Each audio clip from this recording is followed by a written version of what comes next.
कि जो लोग केवल प्रभाव सुना और जुड़ जाते हैं, बोले भाई वो बहुत अच्छे संत हैं, ऐसा प्रभाव सुना और जुड़ जाते हैं। लोगों की मान्यता होती कि हम जो दीक्षा ले लेंगे तो ये सिद्ध हो जाएंगे, हम दीक्षा लेंगे तो हमारी व्यवस्था, हमारी भगवत प्राप्ति, हमारे पापों का नाश, हमारे मन का आनंद सभी उठेगा लेगा। जिनसे हम जुड़ते हैं वो इस बात का हमारा कोई कर्तव्य नहीं है। उस बात को यहां समझा रहे कि समझने की चेष्टा करो। तुम भाग और अनुभाग को नहीं जानते, आप हानि और लाभ को नहीं समझते कि किसे हानि कहते हैं, किसे लाभ कहते हैं, किसे भाग्य कहते हैं, किसे अभाग्य कहते हैं। भगवान श्री कृष्ण सामने खड़े और अर्जुन को श्रीमद् भगवत गीता जी का उपदेश करते हैं। यदि कृपा से ही केवल अनुभूति होनी होती तो उपदेश क्यों देते? भगवान अपने भगवत्ता का, अपने तत्व का साक्षात्कार तत्काल करा देते। सर्वसमर्थ जगत गुरु सच्चिदानंद प्रभु सामने खड़े और भगवान ने एक बड़े रहस्य की बात कही कि आप ही अपने द्वारा उद्धार बना कीजिए। या तो आप हमारे उपदेश के अनुसार चलते हैं तो आप अपने मित्र हैं, और यदि उपदेश के अनुसार नहीं चलते तो आप अपने शत्रु हैं। इस बात पर विचार कीजिए, उसी बात को सहयोजिया करें। यदि आप ये नहीं समझेंगे कि हमारा भाग्य क्या है और हमारा अभाग्य क्या है, तो आप दोषारोपण करेंगे उपास्य और उपासना पर। हमें इतने दिन हो गए उपासना में जुड़े हुए, कोई अनुभूति तो हुई नहीं, कोई लाभ तो मिला नहीं। ये किसकी कमी है? उपास्य तत्व की कमी है क्या? क्या राधा नाम में कमी है? क्या राधा यश में कमी है? क्या राधा चरणारविंद से युक्त इस भूमि में कमी है? कमी हमारे चिंतन की है। जब तक हम अपना चित्त वहां नहीं जोड़ेंगे, अब आप विषय चिंतन करो, आप राग द्वेष करो, आप वैष्णवों से द्रोह करो, और आप पूरी चतुरासी जी का पाठ कर जाओ और निज मंत्र की 1000 माला रोज करो। 1-2 माला नहीं, सहस्त्र माला निज मंत्र की रोज करो, चतुरासी जी का रोज पाठ करो और वैष्णव अपराध कर दो। हृदय जलेगा, कुछ नहीं मिलने वाला। रोज चिल्ला चिल्ला के सत्संग में कहते हैं कि सावधान, अपराध से बचो।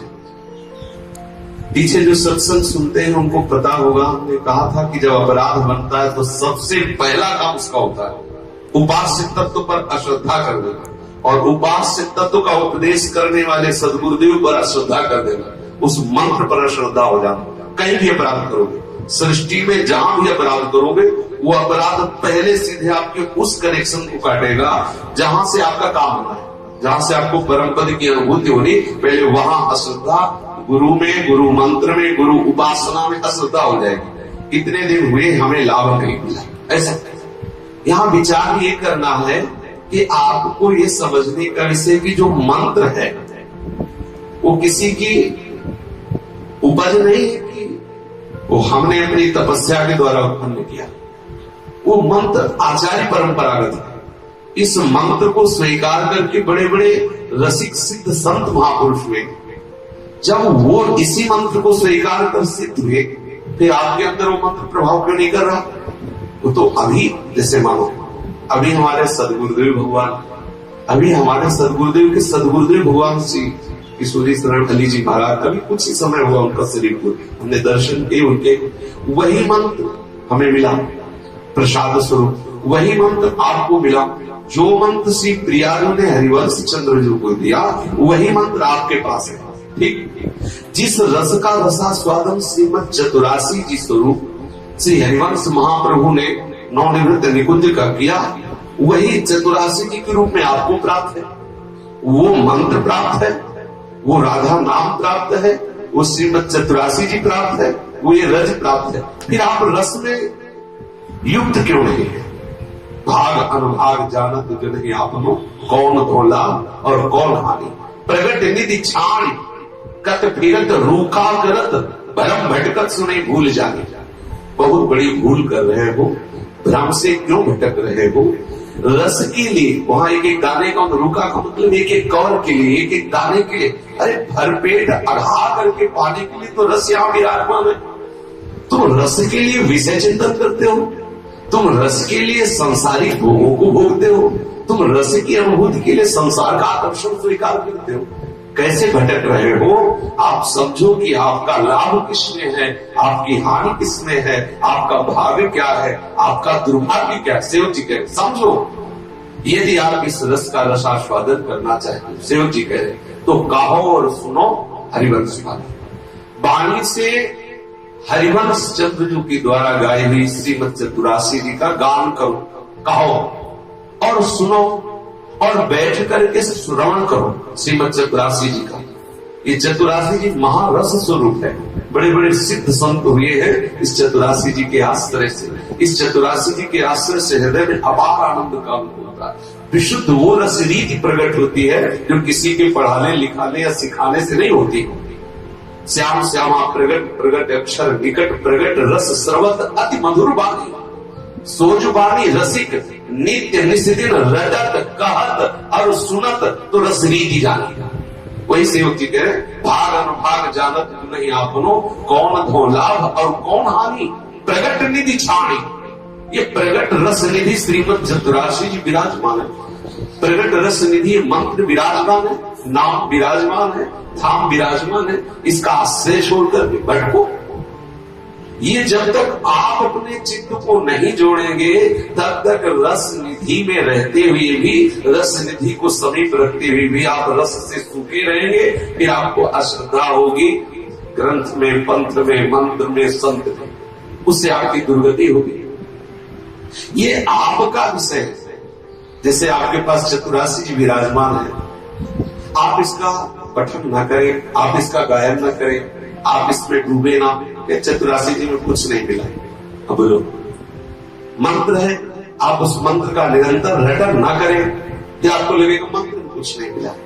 धाम के रहने के अनुसार ना रहें, धाम की रहने के अनुसार आप अपने चित्त को ना बनाएं, फिर आप कहेंगे कि हमें धाम में रहने से कोई सुख की अनुभूति नहीं हुई। आपका अभाव भी हो जाएगा, आपकी हानि हो जाएगी। इस रस में डूबना आपका विषय है। ये थोड़ी कि आपने इस संप्रदाय में अपने संबंध स्वीकार कर लिए तो बस अब हो गया। नहीं, वो जो तुम्हें रस दे रहे हैं उसमें तुम्हारे मन को डूबना अति आवश्यक है। ये कृपा होगी कि आपको मन समेटने के लिए बल मिलेगा। पर यदि आप केवल इतने आलसी प्रमादी होके वो सब कृपा से हो जाएगा, विषय चिंतन करें। हम बार बार मना करते हैं कि आप वैष्णव अपराध न करो, किसी संत के प्रति दोष दृष्टि न करो, किसी भी संत जो किसी भी संप्रदाय किसी के प्रति आप समझो जरा सा अपराध, ये हमारे जीवन का अनुभव, ये धाम है। जरा सा अपराध आपको कहां से कहां खड़ा कर देगा, कहां से कहां आपको खड़ा, हृदय की सारी रस वृत्ति सूख जाएगी और तत्काल वर्षों का जो अनुभव भागवतिक है वो ढक जाएगा। वर्षों का भागवतिक अनुभव ढक जाएगा और अपने इष्ट पर दोष दृष्टि हो जाएगी, अपने उपास्य मंत्र पर दोष दृष्टि हो जाएगी, अपने रस पर विरस अनुभव में आने लगेगा और फिर वो राई के समचलत ही हो दौड़ के न जाने कहां से वो कहां पहुंच जाएगा। हमें प्रयासरत रहना, कृपा लाडली। देखो कई बार जैसे अपने को लगता है कि हमारे ऊपर कृपा है, ये आप धाम वास करें, बार बार करें, इस पर मात बुद्धि रखिए। कितनी कृपा है कि आपको धाम वास मिल रहा है। ये जो पद गायन कर रहे हैं ना, ये साक्षात प्रियालाल के निज विलास के मंत्र है।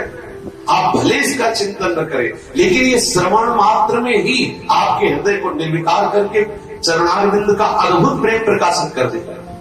जैसी धरिवंश से यथामति वर्णत कृष्ण रसामृत सार, श्रवण सुनत प्रापक गति राधा पद। केवल सुनने मात्र से आप इसको श्रवण करके तो देखे, बोले क्या वो पद गाते रहते हैं, वहां बैठे रहना पड़ता है। आप यहाँ बैठ के तो देखिए, अपने मन को आप बार बार जहां बैठे हैं जो गान हो रहा उसमें लगा के तो देखिए। भाई बंधन और मोक्ष किसका? बंधन और मोक्ष मन का। विषय चिंतन करने वाला मन बंधन का स्वरूप है और भगवत चिंतन करने वाला मन मोक्ष का स्वरूप है।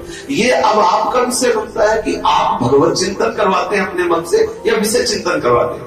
देखो एक ही प्रभु है, जिनको दुर्योधन देखता है तो उसको जलन पैदा होती है, अशांति होती है और लगता है कि इसको बांध करके दंड दिया जाए श्री कृष्ण। और उसने प्रयास भी किया, जब भगवान संधिदूत बन के गए तो उसने प्रयास किया कि बंधवाओ श्री कृष्ण को बांध लो, ऐसा प्रयास। पहले तो छल से स्वागत के द्वारा लुभायमान करना चाहा, जब देखा ये चाल नहीं चलेगी तो उसने दंड का प्रयोग किया, सर्वेश्वर प्रभु पे दंड का प्रयोग किया कि इनको बंदी बना लिया जाए। तभी तो भगवान ने अपना विराट रूप दर्शन कराने के बाद भी वो बोला कि ये मायावी है, ये नाटक कर रहा है, मतलब कोई भी श्रद्धा नहीं। अच्छा, एक तो ये हुए, और एक ये हुए कि विदुरानी के घर के दरवाजे में जाके कहा, दरवाजा खोलो। विदुरानी जी ने कहा आपको, वो कहा श्री कृष्ण। बस अभी देखा नहीं, केवल सुना काम से कि श्री कृष्ण, अश्रुओं की धारा मुंह जदाम के यहाँ श्री कृष्ण पधारे। प्रेम विवल हो गई, विकल हो गई, और वो स्नान कर रही थी, भूल गई कि हमें वस्त्र धारण करना। कितनी परमहंस स्थिति आ गई। केवल नाम सुना कि देह सुन विस्मरण, दरवाजा खुला तो प्रभु ने देखा कि ऐसी परमहंस स्थिति अपना पीताम्बर उनके शरीर पर डाला। प्रभु उनको कहे, मुझे बहुत प्रभु को भूख लेती है, ऐसे अनुरागी